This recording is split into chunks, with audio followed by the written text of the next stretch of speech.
τόξο.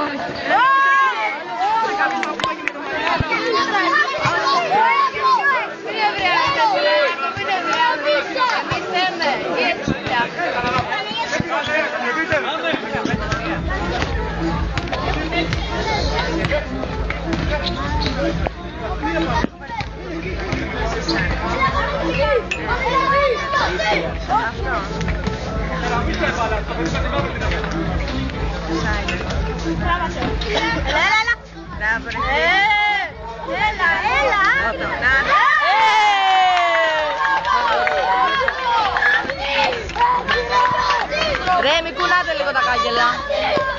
Μη κουνάτε τα κάγκελα, λέω. Άμα πέσει το κινητό από κάτω θα μου το πληρώσεις εσύ, να το ξέρεις. Έλα ρε Βαγγελάκη. Ένα λεπτό λίγο. Κοίταξε το μέλλον.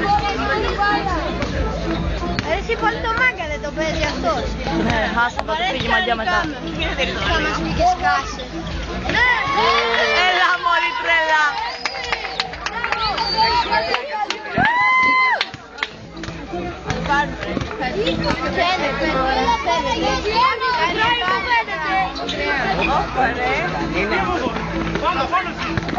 Μπράβο ρε Βαγγέλη. Πάτε Βαγγέλο. Έλα, έλα, έλα. Δικό σου.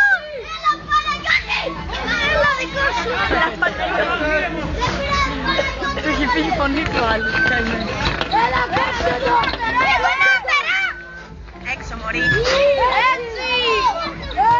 Ακούγεται σε κάποιους που είναι έξω μωρή.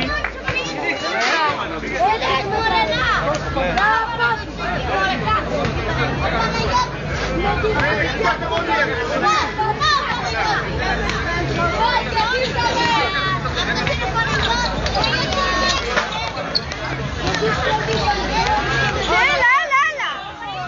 Χώστε κι άλλη μία, να τον βγάλεις και να κάτω. Γιατί αυτή δεν έχει. Για δημοσιότητα και δικαίωμα. Το καλά δεν φαίνεται. Άσε ρε, φαίνεται.